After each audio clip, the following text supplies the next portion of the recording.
Boa noite, pessoal. Só um momentinho, esperando aqui o professor Reinaldo entrar para a gente começar a nossa live. Sejam bem-vindos. Hoje nós vamos falar sobre plantas, biodiversidade e cultura, em homenagem à Semana do Meio Ambiente e ao Dia do Meio Ambiente, que é amanhã. E boa noite, Priscila.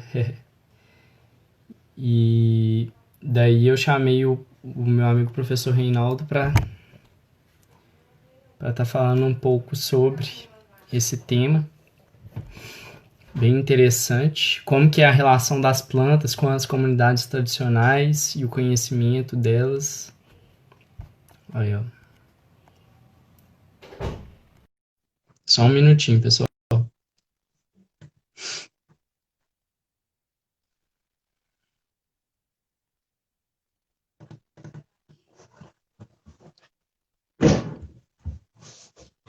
Olá, oi pessoal, boa noite, sejam bem-vindos. Boa noite, bom? E aí? Como é que estão as coisas aí? Tá em BH? É, e por aí, tudo jóia? Vai, tudo jóia. Estamos seguindo firme aí na quarentena, É. para não Na passar aí. paz, né? Com paciência. Isso aí. Pessoal, boa noite mais uma vez, né? Estou aqui com a presença do professor Reinaldo. Agradeço aí, Rei, pela participação na live aqui da Jaca. É, eu queria que você se apresentasse aí brevemente para o pessoal, né? Antes da gente começar aquele bate-papo com algumas perguntas sobre biodiversidade, comunidades tradicionais. Beleza, bom demais. Vamos fazer mesmo uma prosa, né? Indo e vindo nas perguntas. E, e aí você também, como tem um pessoal da UFJF aí provavelmente acompanhando a gente, também falar um pouquinho do Jaca Verde, depois se apresentar. Acho que a maior parte do público que segue aí já te conhece, mas a turma de Valadares também, se quiser dar um alô depois, beleza? Beleza, Mas tranquilo. então, boa noite aí para todo mundo que está acompanhando a gente. Eu agradeço aí o convite do Lucas, né? Nesse contexto aí da pandemia, de quarentena, né? Com esse distanciamento físico, né? A gente está tentando exercitar as formas de interação social, principalmente dessas redes virtuais. Acho que o distanciamento que a gente Hum, precisa tomar, principalmente, é físico. Talvez o termo distanciamento social a gente possa refletir melhor sobre ele, né? E, e aí nós também do NAGO, do Núcleo de Agroecologia da UFJF de Valadares, estamos começando também a entrar nas redes sociais, né, e experimentando. Então é a segunda transmissão ao vivo que eu participo, a gente ainda não está muito habituado com esses espaços, né, fica mais à vontade nas comunidades, na sala de aula, né, em outros espaços, mas vamos tentando conversar aí da melhor maneira possível, né, da maneira mais tranquila e espontânea. Então, para quem não me conhece, eu sou o Reinaldo Duque Brasil, eu trabalho na UFJF no campus de Valadares, de formação sou biólogo, formei na UFV, fiz doutorado lá também na área de botânica e atuo lá no nosso campus nas áreas de botânica e agroecologia, lecionando disciplinas lá para os cursos da saúde, principalmente farmácia e nutrição, mas também estou na coordenação do NAGO, o Núcleo de Agroecologia lá do nosso campus.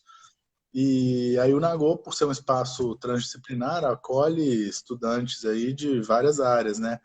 Não apenas os estudantes da saúde, no nosso campus tem as áreas da saúde, ciências sociais aplicadas, então tem gente do direito, economia, administração, farmácia, nutrição, medicina, enfim, odontologia, até gente da odonto tem no NAGO participando junto. Então a gente trabalha nesse trabalho de extensão e pesquisação, né, em parceria com algumas organizações lá da cidade, né? O CAT, o Centro Agroecológico Tamanduá, que é uma ONG já com 30 anos de existência, que atua no território médio Rio Doce, nos municípios ali do entorno de Valadares, né, com comunidades quilombolas, de agricultores familiares tradicionais, da agricultura camponesa, de acampamentos, assentamentos de reforma agrária. Além disso, tem a Cresafa, que é uma cooperativa regional lá da economia solidária e agricultura familiar agroecológica. Tem como parceiro os sindicatos trabalhadores rurais lá de Valadares. Além disso, o Instituto de Urcunã, Krenak, com a nossa companheira Chile, a galera aí talvez esteja acompanhando a gente. Um forte areré, né? E também o pessoal da Associação de Terapeutas Voluntários das Culturas Tradicionais. Então, assim, a gente tem uma rede de parceiros, né, que envolvem entidades que trabalham junto com as comunidades camponesas, com o campesinato da região e também comunidades tradicionais. E o Nagoa, a gente acaba que dentro desse programa de extensão tem vários projetos, né? Então tem a rede Tamanduá de prosumidores agroecológicos, que é um sistema agroalimentar curto, um sistema de venda direta de alimentos agroecológicos da agricultura familiar, em parceria com o CAT e a Cresafa. Tem um projeto de PANC, de plantas alimentícias não convencionais. Você até veio em Valadares, né? Teve a oportunidade de dar um curso para a gente aqui no âmbito desse projeto. Também um projeto de tecnologias sociais no campo e na cidade, com práticas agroecológicas, aí, tanto na agricultura urbana, hortas terapêuticas. Acaba que tem essa interface aí com tecnologias sociais para produção agroecológica, seja em pequenos espaços, ou seja em urbanos, ou seja no campo. E também tem um projeto que é da Pluriversidade do Atu, que é uma experiência de educação intercultural, na qual a gente organiza cursos de história e cultura indígena e afro-brasileira com mestres populares vindo à universidade lecionar esses cursos. Já tem alguns anos aí que a gente organiza. E as rodas de terapias tradicionais, saberes da terra. Enfim, o Nagoa envolve um tanto de atividades e hoje em dia, para eu me apresentar, além de falar tudo isso, eu também digo que eu, né, sou companheiro da Maíra e pai do Theo, então estamos aqui firmes nessa quarentena. Maravilha. Bacana E aí, demais. Você e falou aí, você? Fala um né? pouquinho aí sobre você e o Jaca Verde para a galera aí que está acompanhando. Demorou. Então, pessoal, boa noite. Meu nome é Lucas e eu tenho 28 anos, né? Ah, eu vim da área da economia na faculdade, mas aí no meio do caminho eu tive contato com a agricultura urbana e a agroecologia, num grupo de extensão também. Então, eu acho muito bacana quando você fala aí da extensão, né? Eu acredito como uma ação muito importante dentro da universidade, porque ela permite uma interdisciplinaridade, né? Uma maior conexão entre as pessoas dentro da universidade e para fora da universidade, né? Então, a partir desse momento que eu tive contato com a agroecologia na UFMG, a minha visão de economia mudou radicalmente e, ao mesmo tempo, eu tive contato com o livro Das Punk, do Valdeli Knupp, e daí ficou muito claro na minha cabeça que o que eu queria mexer a partir dali era com plantas e plantas alimentícias não convencionais, né? Aí, logo em seguida, eu fiz também paisagismo para aumentar um pouco meu conhecimento das plantas em geral. E aí, uma coisa juntou com a outra e eu criei a Jaca Verde em 2016. Criei a Jaca Verde com o intuito de promover as punk para cidadãos urbanos. Porque esse link das punk aí, ele está se perdendo no contexto urbano, que é o que, inclusive, eu acho que é interessante da gente começar justamente por esse questionamento, né, que você me fez pelo e-mail. Qual que é o papel, não, qual que é o conceito de punk, né? O que significa exatamente esse conceito de punk? Você acha que realmente é um conceito interessante ou poderia ter uma abordagem melhor sobre essa temática? Isso que eu queria saber primeiro de você. Pois é, né? Punk, né? Foi aquele movimento, né, da década de 80. Mas falando sério, né, essa sigla já está bem popularizada. Punk, pelo menos na academia, acho que já circulou bem essa sigla, né? Plantas alimentícias não convencionais. Você, né, trabalha com isso aí também. Uhum.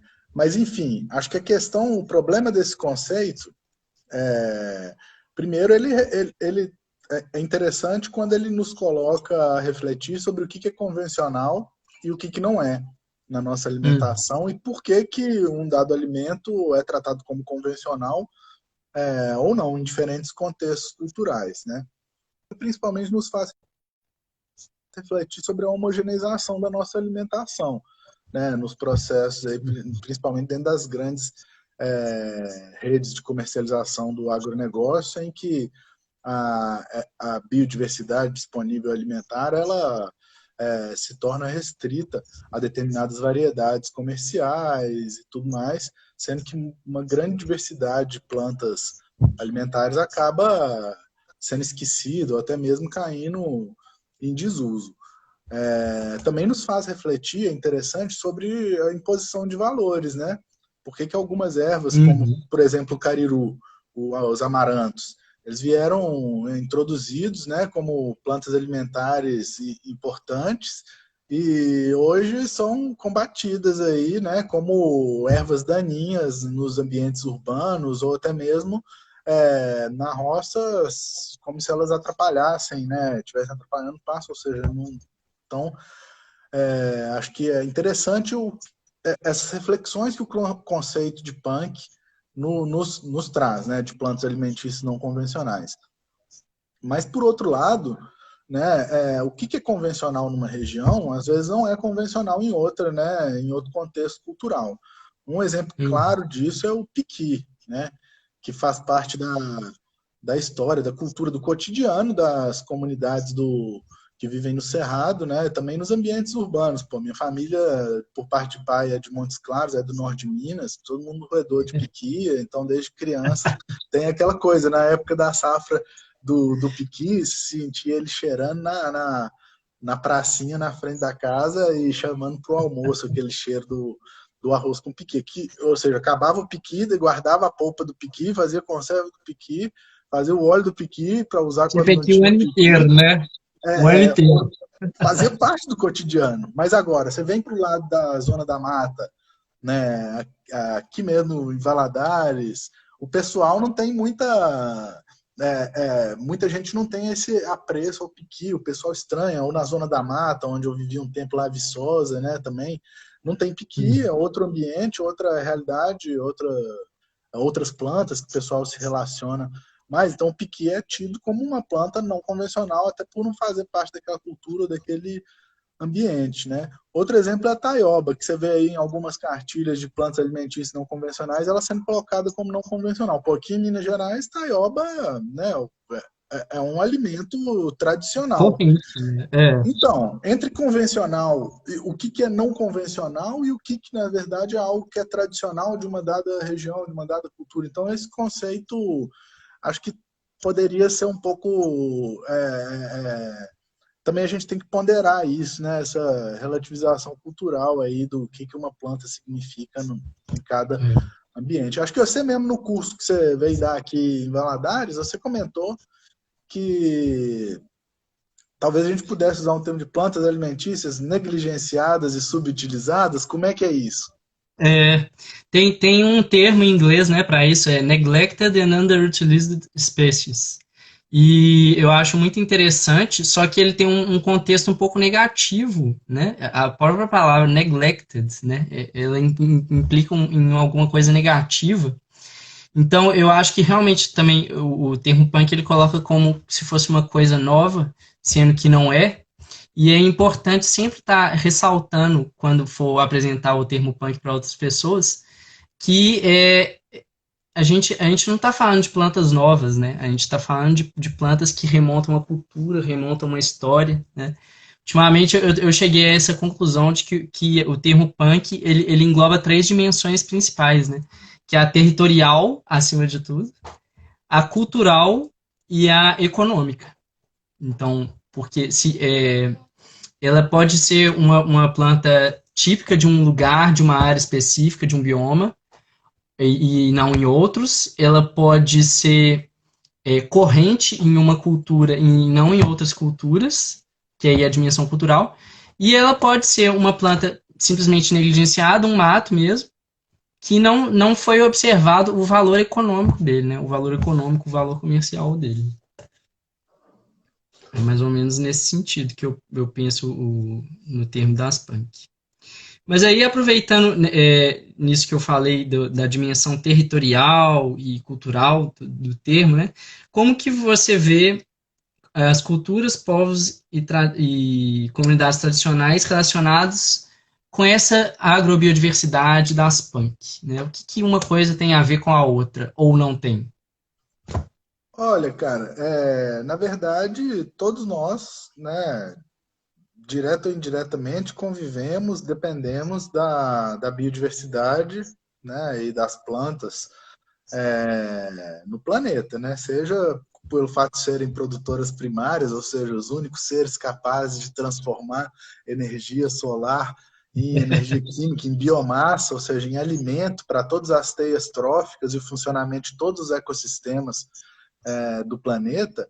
Acho que muito para além disso, quando a gente fala de povos e comunidades tradicionais, então a gente precisa é, entender primeiro, são povos e comunidades que se auto-reconhecem e que têm um modo de vida próprio, uma cultura determinante, seja por uma questão étnico-racial, no caso, por exemplo, de povos indígenas ou quilombolas, que têm, né, esse auto-reconhecimento enquanto povo, né, mais forte, ou seja, às vezes o pertencimento e a relação com um dado ambiente, como o caso lá no Gerais, Geraizeiros, Catingueiros, no norte de Minas, que a gente encontra povos e comunidades tradicionais que às vezes a sua autodenominação vem do ambiente em que ocupam, ou seja, da biodiversidade com que interagem, da paisagem, né, ou seja, Uhum. traz essa dimensão territorial. Os vazanteiros do Rio São Francisco, os ilheiros, ilheiros do Rio Doce. E também a gente tem povos e comunidades tradicionais que se auto-reconhecem vamos dizer, por suas práticas principais do ponto de vista de sustento comunitário, como você vê as quebradeiras de Babaçu, né, e outros exemplos. Enfim, nós temos uma diversidade enorme de povos e comunidades tradicionais no país, e é importante ressaltar, né, pesquisas aí recentes demonstram que, de modo geral, no planeta, né, mais de 80% da biodiversidade remanescente está em territórios de povos e comunidades tradicionais. Então, primeiro, esses povos têm um papel importantíssimo na conservação da biodiversidade. Né? Na época do meu doutorado, que a gente trabalhava lá no norte de Minas, havia, ainda há um grande debate sobre o mosaico de unidades de conservação criado na região, ou seja, para compensar o impacto ambiental de um mega empreendimento que foi o projeto de irrigação da Jaíba, criaram-se várias unidades de conservação, né, Uhum. provavelmente por imagens de satélite, né, não se sabe como, ou seja, todas elas eram as áreas mais bem preservadas, vamos dizer assim, do norte de Minas.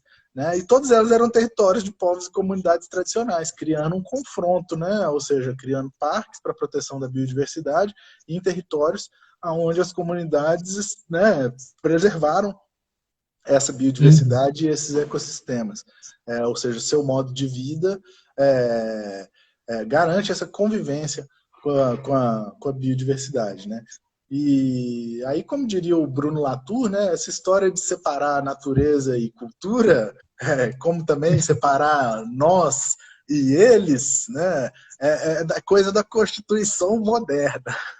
Na Uhum. verdade, tá tudo junto, misturado. Nós jamais fomos modernos, né? Então, natureza e cultura estão amalgamadas aí nesse processo, na história de cada povo, inclusive de nós urbanos, né, que de um jeito ou de outro temos raízes aí, relações com o rural ou histórias de confronto com povos e comunidades tradicionais, no caso de descendentes de famílias colonizadoras, ou seja, isso faz parte também da nossa história, né, da nossa ancestralidade.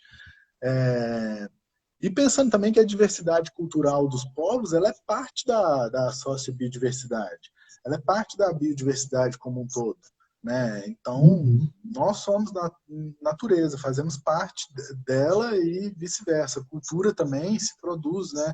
É, sobre a natureza, e natureza também é cultura, né? Uhum. E assim, e a gente pensa, principalmente a gente aqui vamos dizer, da sociedade abrangente, hegemônica, tem uma visão da biodiversidade enquanto recurso natural, né? Uma visão econômica, vamos dizer, utilitária, né? Ou seja, a gente depende dessa biodiversidade para tudo, né? Uhum. É até difícil mensurar economicamente isso, né? E eu confesso para você que eu fico meio incomodado quando eu vejo isso tudo sendo tratado em termos puramente econômicos, tipo assim, a floresta ela tem um valor por causa dos serviços que ela presta, né? Então, assim, eu acho que pode ser interessante por um determinado ponto de vista para estar pegando a atenção de pessoas que realmente podem contribuir para a preservação, né, dos ecossistemas e das culturas nele contidas. Só que, por um outro lado, a gente acaba entrando naquela lógica de mercantilização de tudo, né? E isso realmente é uma coisa que me incomoda. Né? Não sei como que você observa isso. Assim. Pois é, eu acho que aí é um ponto realmente que a gente, enquanto humanidade, precisa refletir muito, né? E acho que isso faz muito parte dessa distinção que a gente fazendo uma dessas distinções que o Latour coloca da Constituição moderna entre nós e eles, ou seja, nós, os que não somos povos e comunidades tradicionais, não temos essa relação íntima com a biodiversidade, um modo de vida mais integrado com esses ecossistemas, acabamos tendo uma visão um pouco mais utilitarista disso, né? E Uhum. do uso das plantas e delas enquanto recursos naturais. Agora, se for parar para pensar, a gente tem que começar a aprender, né, sobre um pouco mais sobre isso, a tratar a biodiversidade, né, os outros seres vivos, né, nossos como bens naturais, porque isso é patrimônio biológico, é patrimônio genético, é patrimônio cultural Uhum. da humanidade, né, e de cada Pela povo, cada cultura. existência inerente deles, né? Pela existência inerente deles, né? Assim, a É, gente costuma ver, né? Essa planta ela serve para isso, ela serve para aquilo, né? Mas assim, é, tem muitas outras coisas que ela presta para outros organismos vivos que a gente não tem ideia, né? Pelo simples fato da gente, às vezes, não ver utilidade numa planta, como que a gente pode classificar ela como um mato, como alguma coisa que não presta, né? É isso que eu fico pensando, assim. essa história é interessante, eu lembrei até da Dona Lita, lá de Santana da Serra, lá no município de Capitão Inés, lá no norte de Minas. Eu naquela, né, fazendo uma pesquisa etnobotânica, perguntando sobre para que eles usavam as plantas no quintal, era uma pesquisa sobre biodiversidade, conservação da biodiversidade em quintais e etnobotânica, formas de se relacionar com as plantas, né? Aí uma plantinha daquelas lá, não identificadas, né, que a gente chamaria de mato, eu perguntando, não, é esse aqui, qual que é? Não, isso aí é um mato aí, não sei o nome não. Eu perguntava, mas e ela serve para alguma coisa? A pergunta também foi mal feita, né? Mal elaborada. Aí ele fala, Uhum. ô meu filho, nesse mundo, tudo tá aqui tem uma serventia. Toda planta tem uma serventia. Às vezes a gente não sabe para quê, mas tudo cumpre um papel. Nada está aqui só ocupando espaço, né? Então, acho que esse é um ensinamento importante quando a gente pensa em biodiversidade, né? Cada elemento da biodiversidade, cada ser, cada espécie que faz parte dessa teia tem sua relevância no funcionamento disso tudo, né? E essa história da lógica utilitarista, né, do para que serve essa planta, isso é típica da lógica hegemônica, né? E a Uhum. gente vê que, por exemplo, nos povos e comunidades tradicionais, E não apenas, né? Tem pessoas urbanas que também estão buscando essa reconexão, né? Da forma que é possível, né? De maneiras criativas aí, seja com hortos em pequenos espaços, né? Aproveitamento de espaços urbanos, né? Também espaços periurbanos, ou seja, essa lógica de reconexão com a natureza, ou seja, trazendo uma relação também com os vegetais, que pode ser uma relação simbólica, né? Uhum.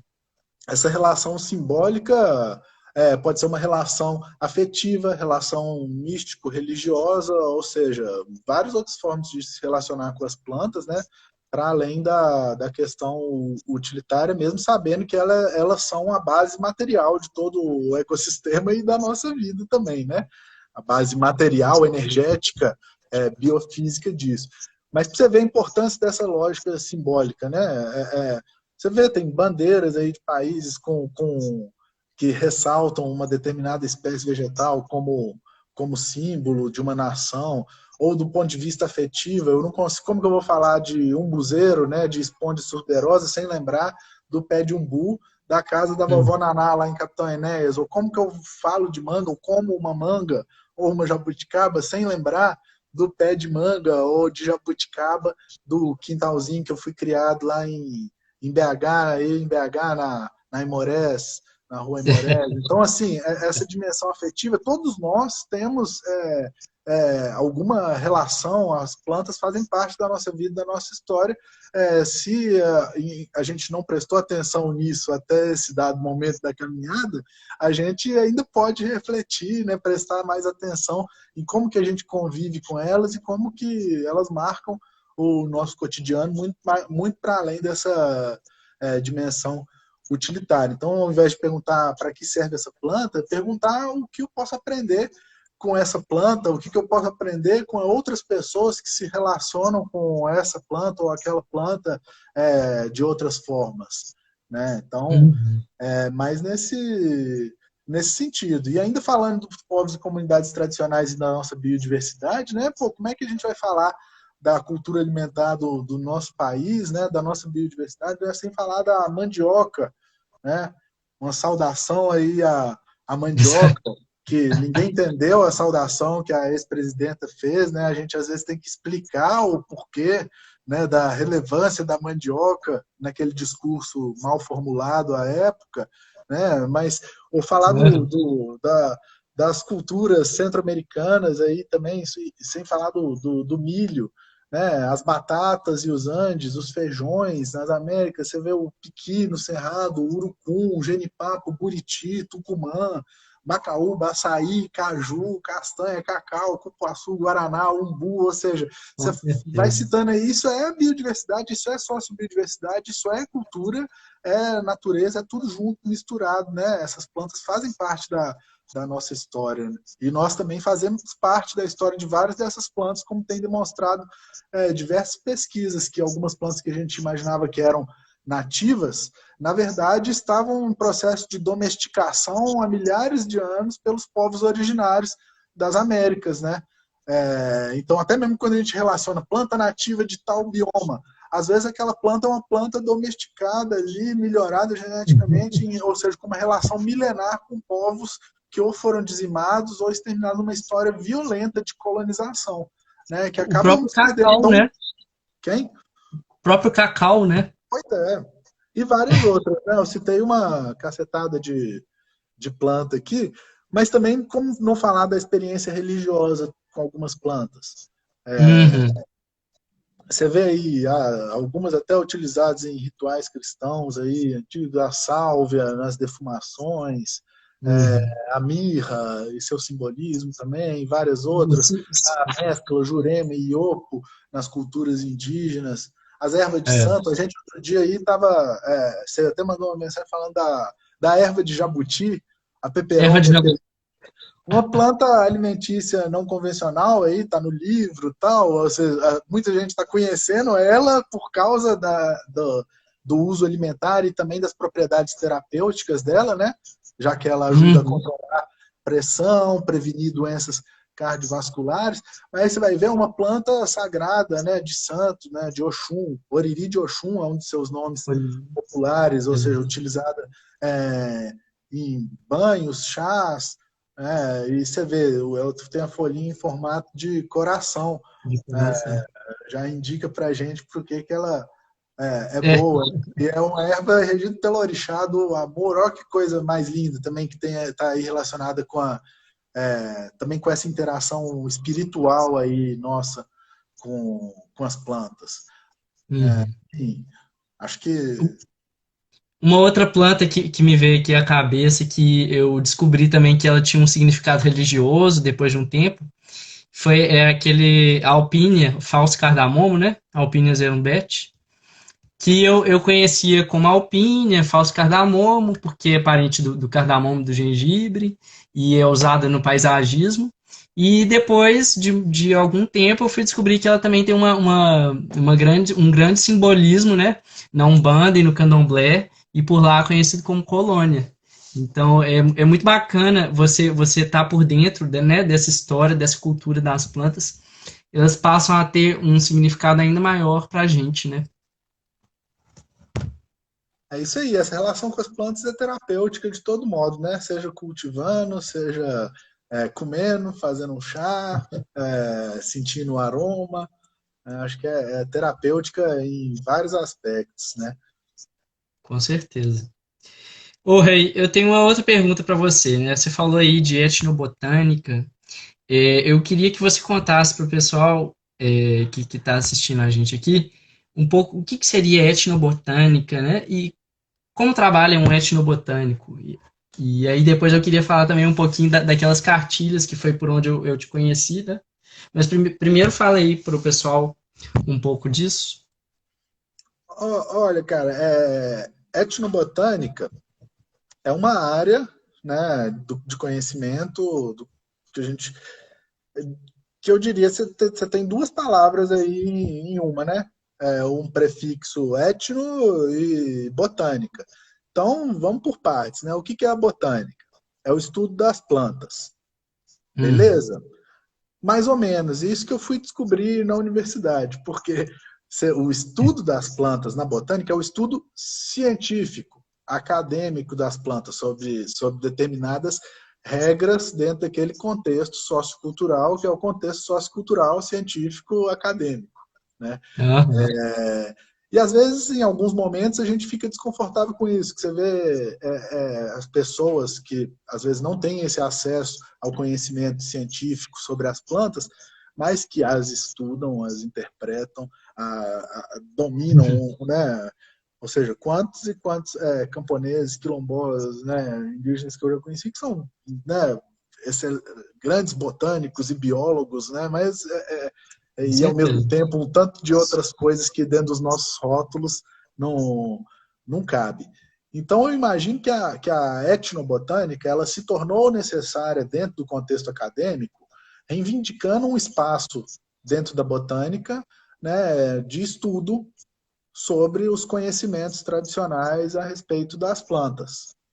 Uhum, Beleza? Ou seja, eu diria que é uma área de diálogo entre conhecimento científico e conhecimentos populares é, tradicionais aí sobre as plantas, e aí, como a gente já vem conversando, não apenas sobre o uso, né, mas em todas essas dimensões que envolvem a relação entre os seres humanos e as plantas, e também não apenas relacionada a povos e comunidades tradicionais, né, mas também a etnobotânica pode, né, estudar essa relação entre pessoas e plantas nos ambientes urbanos ou em qualquer ambiente. Enfim, eu diria que é uma ciência que estuda a relação entre pessoas e plantas, né?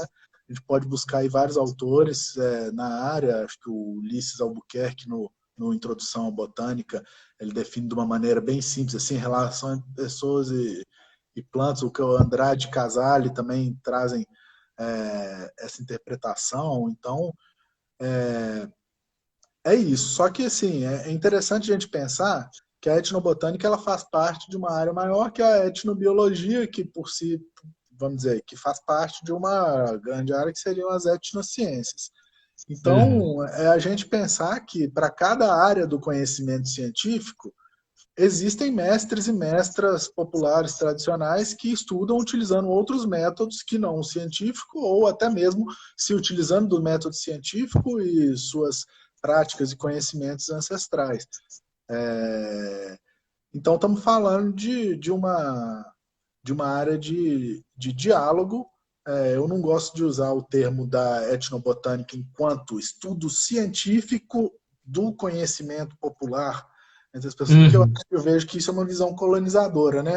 Coloca eu como pesquisador, o outro como é, O pesquisado, né? objeto dessa ação ou como um sujeito passivo dessa ação. Então, eu encaro as etnociências como áreas de interface, em que há uma construção de um terceiro conhecimento a partir do diálogo entre conhecimentos científicos, ou seja, e populares, a respeito de um tema. Então, por exemplo, se o tema é planta, eu e o seu João da Serra estamos conversando, nós estamos fazendo etnobotânica e querendo ou não produzir um terceiro conhecimento. Porque é uma Uhum. forma de se interpretar a etnobotânica como se ela ou fosse mais para um lado antropológico, ou seja, tentar captar o que é a botânica e o estudo das plantas naquele contexto cultural. Um pesquisador jamais vai conseguir chegar a esse ponto. Do mesmo jeito, se você quiser estudar cientificamente isso, você também nunca vai conseguir aproximar do outro lado. Então, sempre é uma interface, né? Uma terceira margem que se constroem as etnociências e a etnobotânica. Então, eu encaro como uma ciência de diálogo.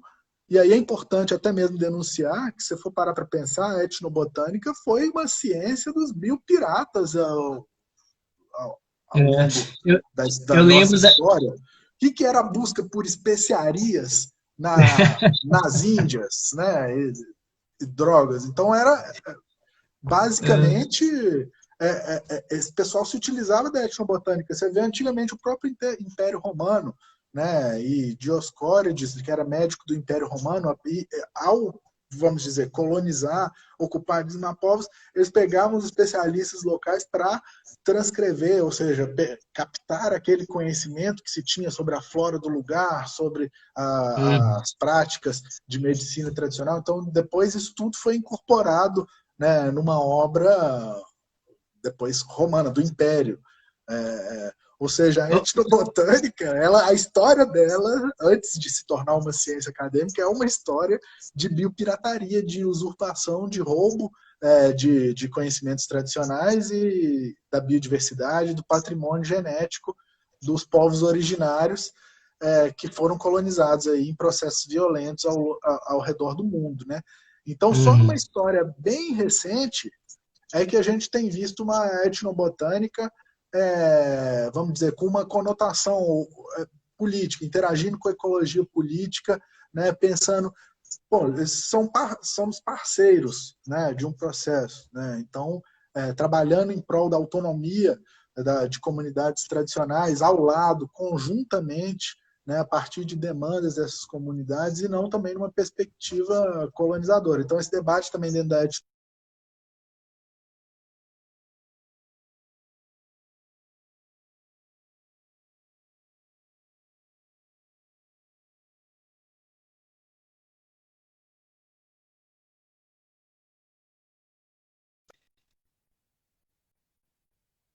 muito ainda, né? Uhum. Bacana. A gente está falando, né, em suma, a gente está falando de agroecologia, né?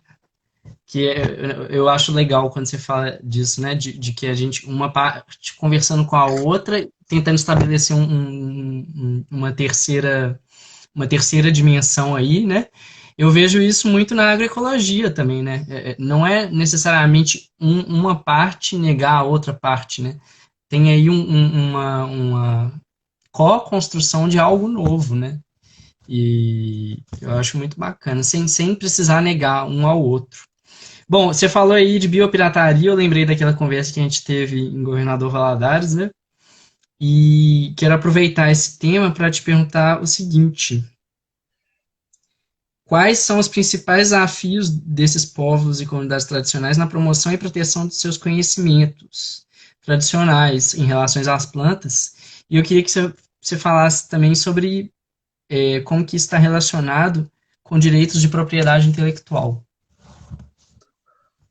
Então, pô, primeiro é difícil de eu falar sobre esses desafios, né, pelos povos e comunidades tradicionais, mas o que eu posso fazer é a minha interpretação sobre esse processo, né? Então, vamos dizer que, resgatando um pouco desse histórico, né, desde a Convenção da Diversidade Biológica, lá em 92, né, essa questão do, do, do direito de propriedade intelectual, do conhecimento tradicional associado à biodiversidade, ela foi colocada em pauta e, inclusive, esse debate sobre a biopirataria, né, Sim. esquentou um pouco, né? Mas o que a gente vê é que no Brasil ainda havia um vácuo de legislação. Então, você vê, quase 10 anos, 9 anos depois da Convenção da Diversidade Biológica, que entrou em vigor aí uma medida provisória de 2001, né, que tratava do acesso ao patrimônio genético, à proteção e ao acesso ao conhecimento tradicional associado à biodiversidade, e também tratava aí de maneira vaga sobre a repartição de benefícios, o acesso à tecnologia e transferência de tecnologia para conservação Sim. e utilização sustentável da biodiversidade, etc. É, e, e em 2015, né, criou-se a lei que chamaram de Marco Legal da Biodiversidade, né, que ela viria para regulamentar tudo isso, né, e esclarecer como deveria ser o acesso aos conhecimentos tradicionais, porque até então, né, na verdade, o acesso aos conhecimentos tradicionais é protegido por lei, né? Então, tanto o patrimônio genético quanto o, o conhecimento tradicional associado à biodiversidade são propriedade intelectual de quem detém, né? Uhum. E a ideia do marco legal da biodiversidade, né, poderia ser até boa se ela fosse uma lei que viesse para de fato atender as demandas de quem de fato detém essa biodiversidade, faz esse uso sustentável da biodiversidade, ou seja, os próprios povos e comunidades tradicionais. E a gente, na época, estava na diretoria da Sociedade Brasileira de Etnobiologia e Etnoecologia, participando de vários debates aí sobre essa lei, e ela foi construída, né,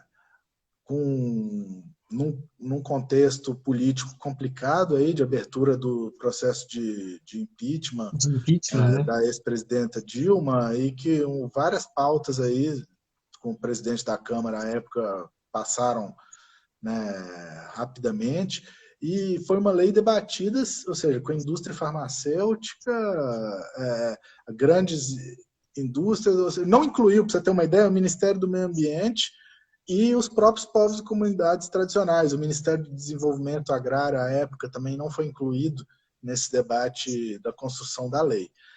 Enfim, para alguns ela é tida como um marco de proteção, né, dos conhecimentos, e alegando que facilitou, por outro lado, vamos dizer, para pesquisadores, né, e empresas desenvolverem suas pesquisas e processos de bioprospecção, né, mas do lado dos povos e comunidades tradicionais, eles consideram um grande retrocesso e que ela foi construída a partir de uma violação de direitos, uma vez que o direito à consulta prévia não foi respeitado, né, Uhum.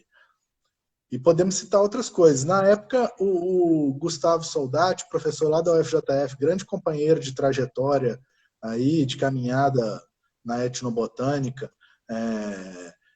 ele participou ativamente disso. Inclusive, teve uma live na semana passada que eles estavam debatendo exatamente o marco legal da biodiversidade. Então, talvez aí seja uma ocasião interessante chamar ele para uma prosa mais específica aí sobre o marco legal da biodiversidade. Mas, enfim, eu acho que para os povos e comunidades tradicionais, de modo geral, é, essa questão da proteção da propriedade intelectual, ela é um desafio, né? Um Principalmente desafio, né? no atual contexto. É, hoje ainda mais, né? Hoje ainda mais do que nunca. E eu penso que isso é muito doido, porque se for parar para pensar, eram debates que a gente vinha tendo aí, protocolos comunitários e a proteção dos direitos de propriedade intelectual. Agora, direitos fundamentais estão ameaçados, ou seja, Pois é. o direito a estar nas terras indígenas, ou seja, é um cenário que realmente é muito Cenário de difícil, né? barbárie, né? Para quem tiver interesse em aprofundar mais nesse tema de como que a agrobiodiversidade está relacionada com o direito, pessoal, eu tenho a dica desse livro aqui, um livro bem bacana, ó, Agrobiodiversidade e Direitos dos Agricultores, da Juliana Santilli. Ela foi uma grande pesquisadora desse tema, né? Tem um histórico aí de todos os marcos legais relativos a essas questões de direito de propriedade intelectual, relativo aos conhecimentos tradicionais, e é bem bacana. Então fica a dica aí para o pessoal. Eu posso colocar depois também nos comentários lá no IGTV. Todos os vídeos que eu estou fazendo, eu estou colocando no IGTV para quem quiser ver depois, né? Pode estar entrando depois lá. Pois é, e sobre Bom, isso também eu acho interessante aí assim, a gente pensar no papel também da universidade, dos pesquisadores, dos acadêmicos, dos extensionistas nesse processo, né? De como que a gente pode contribuir para essa proteção, preservação desses conhecimentos, desses direitos e contribuir na luta das comunidades, né? Inclusive pela é, repartição justa, equitativa de benefícios, quando for do interesse delas, né? Então acho que isso é importante, a gente se colocar ao lado. E temos vários exemplos interessantes, né? O protocolo biocultural das raizeiras do Cerrado, que vinham sendo uhum, criminalizadas por fazer seus fitoterápicos tradicionais, né? Não se enquadrarem, às vezes, em parâmetros legais, ou seja, estavam com seu direito a praticar a medicina tradicional, né? Ameaçados, sendo criminalizados. E foi uhum, interessante, ou seja, construído a partir de raizeiras organizadas, benzedeiras, herbeiras, né, em 4 estados do Brasil inicialmente, né, contou aí com o apoio do pessoal acho que da farmácia, da UFMG, né, uhum. enfim, e se tornou uma experiência interessante, né, como também os protocolos de consulta prévia aí que estavam sendo vários construídos no site do Ministério Público Federal, a gente vê isso de vários povos, colocando de que maneira querem ser consultados, né, sobre qualquer temática referente a eles. Né? Mas, Uhum. como eu falei, tudo isso tinha um outro significado antes desse contexto que nós estamos vivendo, ou seja, para quando o Estado democrático de direito é, existia para existir, né? Esse debate era. Agora nós temos que defender o Estado Democrático de Direito, né? É por isso que eu acho fundamental esse papel educativo mesmo, né? Junto às pessoas na cidade, né? Porque quem tá na cidade, quem não está envolvido com esse trabalho de campo, o meio rural é invisível, né, cara? O meio rural, as comunidades tradicionais, elas são invisíveis. Então, a partir do momento que a gente faz aproximações com o público urbano, né? Não só com os assuntos mais pesados, tipo esse aqui, né? Relativo ao jurídico, mas também de uma forma, às vezes, mais suave, com oficinas culinárias, apresentando ingredientes diferentes, né? Ou através de atividades de extensão que nem você faz aí com o pessoal do Nagô. Eu acho que é realmente fundamental esse trabalho educativo. E aproveito que eu estou falando sobre isso, eu queria que você contasse um pouco para o pessoal das cartilhas, né, cara? Eu conheci o Reinaldo através das cartilhas lá da UFV, do projeto de popularização da ciência, saberes e práticas, que eles fizeram com comunidades tradicionais lá do norte de Minas. Eu queria que você contasse um pouco para o pessoal e também depois eu posso deixar o link com acesso a essas cartilhas lá nos comentários no IGTV. Beleza, pô, isso aí na época foi um trabalho quando eu estava no doutorado lá em Viçosa e era um projeto do CNPq sobre etnobotânica e soberania alimentar em comunidades tradicionais. Então a gente trabalhou com 4 comunidades lá, a comunidade da Barra do Touro, em Serranópolis de Minas, uma comunidade catingueira, o pessoal do Sobrado, lá em Rio Pardo de Minas, uma comunidade geraizeira, o pessoal da comunidade da Ilha do Pau Preto, né, em Matias Cardoso, já na divisa com a Bahia, na beira do São Francisco, o pessoal que se identificava como vazanteiros, e os quilombolas do Vale do Gurutuba, no município de Pai Pedro, era uma comunidade chamada Malhada Grande, né? Então a gente trabalhou com essas 4 comunidades, né? Quem ajudou a gente nesse processo a colocar a gente em contato com comunidades que poderiam acolher a pesquisa e que também teriam demandas para que a gente contribuísse em processos ali daquelas comunidades, né, foi o pessoal do CAA, o Centro de Agricultura Alternativa do Norte de Do Norte Minas, de Minas. né, fez essa intermediação e acabou que a ideia da pesquisa era lidar com essa biodiversidade alimentar, né, nas suas várias dimensões, né? Então você vê que dessas cartilhas tem um caderno de receitas, um outro sobre a biodiversidade nos quintais, uma cartilha contando a história e um pouco da cultura de cada uma dessas comunidades que a gente trabalhou lá na região. E, além disso, a gente contribuiu com outros processos, né? Um relatório técnico a pedido da comunidade do Pau Preto, um outro na comunidade lá do Sobrado, que contribuiu depois para uma lei municipal que criou uma reserva de desenvolvimento sustentável, que era uma demanda da comunidade. Então, assim, é isso que acho que na minha vida, na minha trajetória, acho que esse período de trabalho com as comunidades tradicionais do Norte de Minas foi fundamental porque eu estava num processo de refletir, de me descobrir como para além de um pesquisador, um acadêmico em campo, mas de alguém que também pudesse contribuir na construção coletiva, né, e de demandas ali daquelas comunidades. Então, é uma reflexão que até hoje rola. Eu lembro eu fazendo minha defesa, nas vésperas da minha defesa de doutorado, a comunidade dos vazanteiros do Pau Preto estava num processo de reocupação de uma área ancestral. Eu lembro que eu fiquei pensando, né, eu estou aqui, né, defendendo uma tese, escrevendo sobre isso e enquanto isso o pessoal está na luta lá pelo seu território, né? Então isso às vezes causa na gente também transformações, né? Quando você reflete sobre isso, pensando, então de que forma eu posso contribuir, já que eu não posso estar lá, né, nesse momento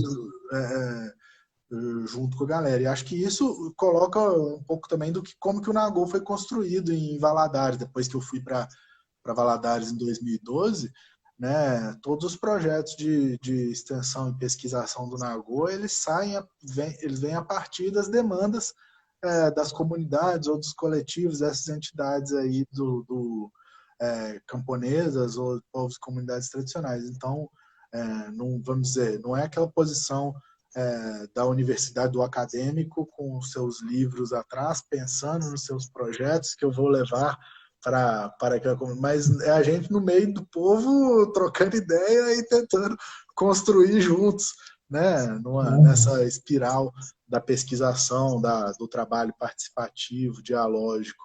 Acho que é isso. E agora também nós estamos nesse período de quarentena, elaborando algumas outras cartilhas, né?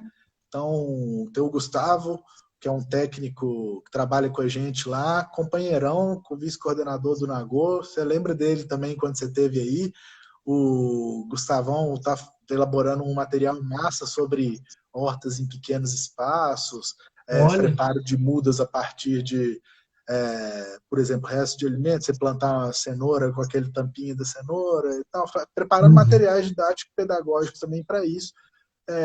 E as bolsistas, o pessoal aí do projeto de plantas alimentícias não convencionais também pesquisando e fazendo materiais aí para né, que possam contribuir aí para a popularização de várias dessas plantas alimentares no contexto também aí da cidade, né? Falando aí de Valadares. bacana. Ô, Rei, a gente está com 5 minutos agora. Eu queria te fazer uma última pergunta, foi um pouco diferente do que a gente tinha pensado, mas assim, eu queria que você falasse para quem está assistindo a gente aqui, qual que é o convite que você faria para as pessoas também tomarem parte nessa questão da conservação e proteção da biodiversidade, né? Como que você vê que cada pessoa no meio urbano poderia estar contribuindo para promoção, conservação da agrobiodiversidade e, por consequência, né, dos protetores desses conhecimentos lá no meio rural, né, nos seus territórios.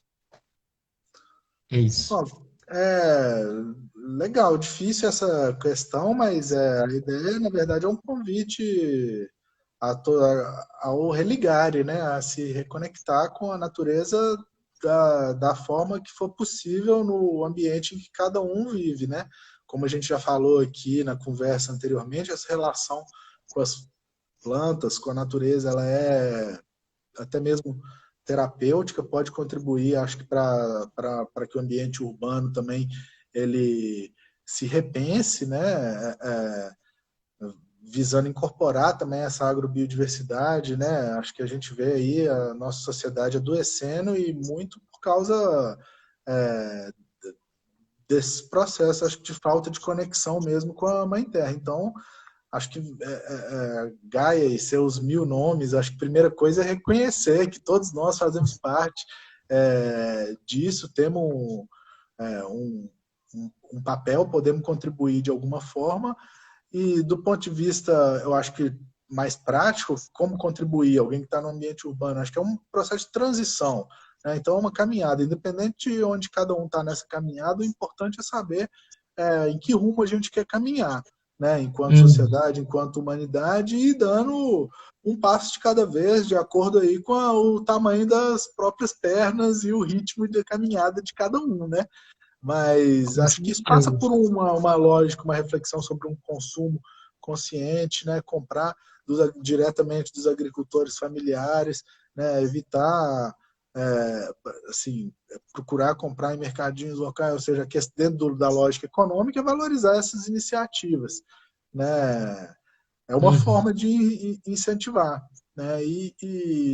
Mas de modo geral, eu acho que cada um, né, tem que ir buscando gente que pensa junto e fortalecendo, né, construindo coletivamente em sua casa, em seus bairros, suas comunidades, né, e que esse movimento cresça, porque por bem ou por mal ele vai ser necessário, né? Uhum. Essa pandemia, o colapso ambiental, econômico, as mudanças climáticas, ela não foi a primeira na história da humanidade, nem vai ser a última, mas no antropoceno, essa nova era geológica em que nós somos responsáveis pelos próprios impactos, a humanidade, infelizmente, ainda vai colher muito, muito fruto indesejável de sementes que vêm sendo Claro. plantadas aí. Então, tem que refletir sobre essa caminhada, né? As próprias mudanças climáticas, né, Rei? A gente está preocupado agora com o coronavírus, que tem tudo a ver também, a emergência do coronavírus, com a perda da biodiversidade, né? A gente nem entrou nesse aspecto, pode ser também um convite para uma próxima prosa, né? Mas a gente tem desafios muito maiores aí esperando a gente, eu acho que o principal deles são essas drásticas mudanças climáticas mesmo. E é isso aí. O contexto requer da gente uma nova relação com o meio ambiente, com as pessoas, né? Eu acredito muito nisso também. Massa, pois é, acho que não tem jeito não. A gente tem que seguir nesse sentido e acho que os povos originários podem nos ensinar muito, como essa bandeira aqui é o Ipala, né, dos povos andinos, né? Uma bandeira Maravilhoso. aí de união da diversidade entre os povos originários e luta pela Mãe Terra, né? A Pachamama, Gaia e seus 1000 nomes, Com né? certeza. Então acho que isso é uma Rei, luta. A agroecologia, diga. 20 segundos. Então é isso aí, Alguma outra galera. mensagem? Agroecologia é Agradeço ciência, muito, prática cara. e política. Então, isso também é um ato político. Vamos construir juntos. Vambora. Valeu. Tereré. Rei.